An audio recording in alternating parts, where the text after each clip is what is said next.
I'd like to now move on to today's topic, geospatial intelligence in real life. And I'd like to introduce Professor Stuart Phinn as our keynote speech, Earth Observation Research Centre. Stuart is a scientist, educator and leader who builds and applies methods to measure and understand how our environments are changing at multiple scales. The majority of Stuart's work focuses on the use of images collected from satellite and aircraft in combination with field measurements to map and monitor the Earth's environments and how they are changing over time. This work is done in collaboration with other environmental scientists, government environmental management agencies, NGOs, and private companies. A growing part of this work now focuses on national coordination of Earth observation activities and the collection, publishing, and sharing of ecosystem data. I'd welcome Stuart to please come to the lecture.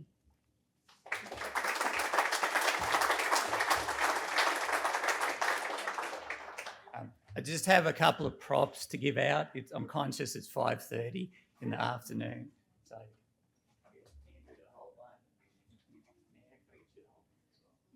yes, you can keep them afterwards as well. Okay. First of all, okay. My name's Stuart Phinn. First, I would like to begin by acknowledging and saying thanks to the Mayor, councillors and staff at Sunshine Coast Council, especially to Danielle, Wendy, but also Mark Billings at Geospatial Intelligence for getting me engaged with this. And also thanks to everybody for coming along this evening as well to have a listen. So I am at the University of Queensland. Yes, it is in Brisbane, but I'm based up here on the Sunshine Coast as well. Okay, I do want to begin with an acknowledgement of country and pay my respects to elders past and present of the land and waters on which we're meeting today, particularly the Gubbi Gubbi peoples. And I also want to acknowledge that a lot of us are working with traditional custodians in a range of different ways to understand and look after the environment. And I think it's really important in a setting like this to also engage with, I guess, the knowledge and experience that these groups bring to looking at the environment and understanding it in different ways. This looks like a piece of art. It's actually a quite detailed interpretation and a map of an area in Central Australia that combines several thousand years of knowledge on what's there, how it's changing, how to look after that environment as part of the Songlines exhibition. So something to think about, which I'll come back to later. So what am I going to talk about today and keep everybody focused and hopefully learn something? Okay, I'm going to talk about going from the real world, which you can sort of see there, to creating geospatial intelligence, maybe creating something like digital twins. How many people have heard of digital twins? Okay, good. And that information hopefully can be used in smart cities, like in the example that we sort of saw a little bit before from the virtual AI assistant. And then hopefully we get to the really important bit, which is people make really good decisions then going forwards. Typically, the digital twins and all of that good decision making, a really key component is geospatial data, which is, what's on the ground, how tall it is, how deep's the water, characteristics about the buildings, our infrastructure. And we typically see diagrams like that, but there's a missing component, and it's the area I work in and a lot of people work in, which is that bit. And somehow magic crap happens there and people do it, and all of a sudden, and the people working in geospatial get this, a map appears and you can use it, and wow, you just did that like in an hour. It didn't take you 2 years, but it may have taken you 2 years and several $100,000 worth of work to set it up. So I'm going to talk about that tonight. But there's some key things I want to talk about with remote sensing or Earth observation. So Andy, can you just darken the slide for a second? So the people who've got mangoes, can I just get you to stand up for a second? All right, so we're going to do some remote sensing. So Gavin, Andrew, and me and Natalie, if I get you to turn and face the audience. So, the point I want to make, just hold the mango up, is everybody here is an expert at remote sensing and Earth observation. So, using our eyes, we can see that each of them's got a mango. It's each a different color, different degree of ripeness. The different color in there is because of the different chemical constituents that are in it and how ripe it is. So now our eyes are collecting that information, our brain's deciding something, and one of those is probably the ripest mangoes. I'm not sure which one. So without squeezing the mango, work out what it is. So you're all doing remote sensing and you're making, an observation and a decision without, actually touching something. So thanks, everybody. That's all good. You can keep the mangoes. They smell good. All right, good work. Okay. All right. So I'm going to talk about remote sensing. I'm going to talk about going from a global scale to a local scale. I'm going to talk about satellites. That's the satellites in low Earth orbit up to about 800 kilometres. That is not the actual size of satellites. Cool. If it was, we would be in a lot of trouble. Okay. I'm going to talk about the information we get from that, which you're probably used to interacting with on your phone, and then how we look at that information over time to collect geospatial data and make decisions. So this is similar to the slide I showed you before. The area that we work in and that geospatial intelligence sits in is there's a lot of businesses and governments that generate geospatial information, and that's foundational for understanding the environment, what's there, and how it's changing. And we can make good or bad decisions with it or not. So there's been a number of reports released about that recently, in terms of how geospatial drives government and industry in Australia and globally. Now, I'm going to talk about how you collect some of those data, specifically how you go through there. The really key part about geospatial intelligence is you've got to have these skilled people or this workforce in the middle that knows how to do this and can work collaboratively. So I'm going to use Wendy's word a lot in this, to put everything together and work with government, industry and other groups so that they deliver information which is fit for use, which is trusted, it's verifiable, and people can make decisions from it. So I'm going to talk about that yellow part today in a bit more detail. So the key messages for today, we all use this, whether we think about it or not. I'm going to talk about what's actually required in geospatial intelligence and give you some local examples of some of the companies here which are Australian and world leading in what they do in this area. And hopefully that leads to more opportunities for collaboration. And finish with the point that the Sunshine Coast has a critical mass of all of those different people that we need to do this work. Okay, Alexandra Headlands in the evening, people out using remote sensing and Earth observation. They're not thinking that to have a look at the environment. You can determine, what sort of trees those are. You can look at the beach, determine how wet it is.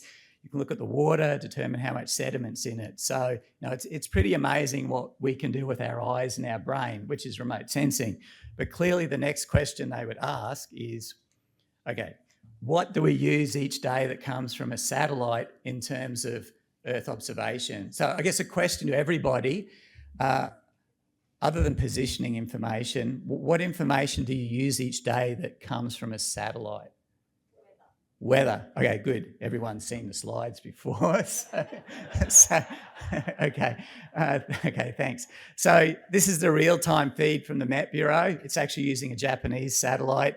It's updated every 10 minutes. And it's actually showing the temperature of the clouds. The temperature of the clouds tells you how high they are and how thick they are. And because it's an animation, you can also look at how quickly they're moving and work out wind speeds. So we can access that sort of thing. If we go to the next slide. So that information is the basis for commercial services. This is Windy, it's a commercial service. And if you wanted to look at rainfall, if you want to look at current wave conditions, a whole range of environmental things, all of that is satellite data driven.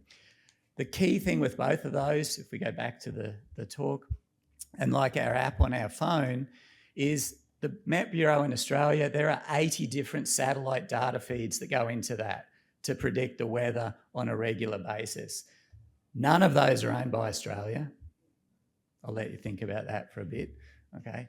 But that's what goes into all of those things. The imagery that we were looking at before comes from that satellite. That's the Japanese geostationary satellite. You can see there's some bollards there, so it gives you an idea of size. Again, it's a Japanese satellite. It's not Australian. We do collaborate with them. And that's out at about 36,000 kilometres. It collects images every 10 minutes and it sends it back to the surface of the Earth, and the Met Bureau, lots of people use it. However, a lot of our Earth resource monitoring is done from these sorts of satellites. So we do work with satellite companies who build and develop and launch them, not necessarily done in Queensland, that's not a problem, but it's a key part of what we do. The other key part of what we do, and it's a fun part of my job, is we go out and measure what's happening on the ground and relate that to the satellite imagery, and then work with the people who are trying to use it to understand environmental change. And there's a lot of variety there. There's being out in the environment, there's talking to people, there's working out how to solve their problems. It's all collaboration in doing that. So let's now move on to looking at how you combine the satellites and the skilled people together. I'm going to talk about fruit again, sorry. I'm going to talk about avocados just to give you a bit more of an example. If we zoom in on an image of that, so that you might take, each image is made up of little picture elements or pixels, and that's what that, if we took the colours out, there's three different colours that make up an image: red, green, and blue.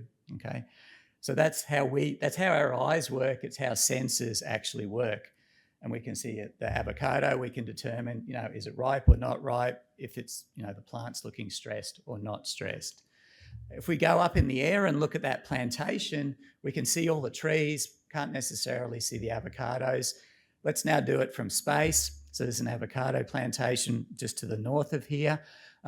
We can take our understanding of how light interacts with the vegetation and take that image, look at the information in each pixel, and because we know what types of light are absorbed by the different chemicals that are associated with the fruit themselves, we can identify the amount of fruit which is present. So that's the basis of Earth observation or remote sensing, is you're looking at measuring reflected and absorbed light in those images and turning it into something that is going to work. Not a really exciting slide, but those are all of the things you can measure from satellite data sets. Everything in the atmosphere, on the land surface, and in the water. And a lot of the companies here today provide products and services that do those sorts of things. I want to talk about two other data sets just briefly. One of them, which is really critical for cities and built-up environments, is LiDAR. So that's light detection and ranging. You have a laser, in this case on an aircraft. It's going down 1 million times a second. And we can essentially use that to collect a series of points in the environment, and we know their exact position. So you end up with a pretty picture that's coloured. But what we can do with that is extract the height of the surface. We can then pull out the ground and buildings. So all of our detailed models in terms of built up areas, whether we're looking at infrastructure, come from this sort of source of information. One of the problems with that information and other data sources is if it's cloudy or smoky, you're not going to be able to use it. So this is where radar comes in. Some of you probably have sonar systems on your boats. That's a little bit like radar. Radar's like that, but on an aircraft. Sends out a pulse of energy and it comes back. It's good for looking at surface roughness. So this was for mapping an oil spill off the Sunshine Coast, which was over 15 years ago. I won't go into that. Okay, last bit is we have in this area, an immediate area, all of the people that provide the different parts of Earth observation to geospatial data and intelligence to work together. So I'm just going to profile some of these companies briefly. SIBO Labs, who have a base just to the north of here, basically provide weekly updates for every single pasture where people are running cattle across Australia. They estimate the amount and quality of feed that's there from satellite image data sources. EOMAP, Dr. Magnus Weddell, who's the Australian directors in the room here, do essentially coastal and aquatic environment monitoring at a very high level of detail, so you can track changes in your waterways and your beaches, and both of those are obviously critical resources for coastal councils like Sunshine Coast Council and Noosa Council. Ausius, which again is a local company to the south, and I think Tim is somewhere in the audience, thanks. Oh, and Alyssa's here too, the co-founder. Their product lets you actually look through the vegetation and essentially cut through it and look at the height at different, I guess, stages. So if we look at it across the whole country, this is going from the ground all the way up to 50 metres, and it'll cycle back down. So you can actually use that to look locally. You can look at how tall trees are, how much sort of vegetation's there, and how it's changing over time in future. Geospatial Intelligence, who are one of the main sponsors, also do a lot of these specific activities, some of which are focused on marine areas, some of which are focused on looking at climate change as well. Each of these companies could easily talk for an hour on what they do and deliver. So doing just one slide, I know I'm not doing a great service to it all. GeoImage, company based in Brisbane, one of their main focuses is looking at critical minerals and mapping and monitoring those. Their business stretch is global. And that's one of the other key things about working here, is that you do, even though you're working locally, your market might be globally. NGIS, another one of our collaborators, I think Dave from NGIS is in the room. They have a number of critical applications, a lot of products and services.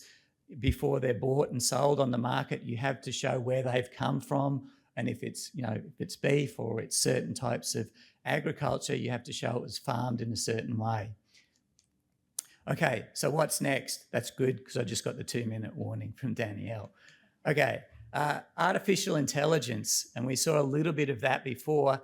That actually extends to geospatial intelligence, where we've got all of this data online. So we can start asking it questions and it'll generate responses. So it could be, okay, where's the most appropriate place to put, you know, a specific facility? Which areas are at risk, you know, from sea level rise at a really general sense?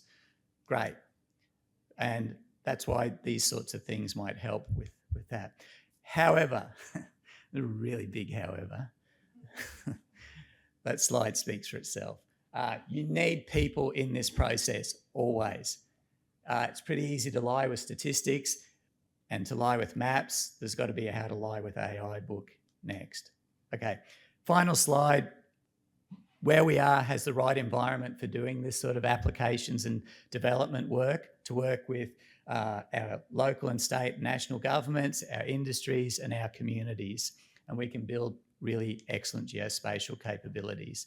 So we can build on what we have. We have world-leading expertise here, and we can fill in the gaps in a lot of these areas. So testing tech in paradise, the Space to Sea Accelerator, which Jasmine's going to talk about, are critical parts of us working into that national and global network. We do a lot of things that other people around the world can't do.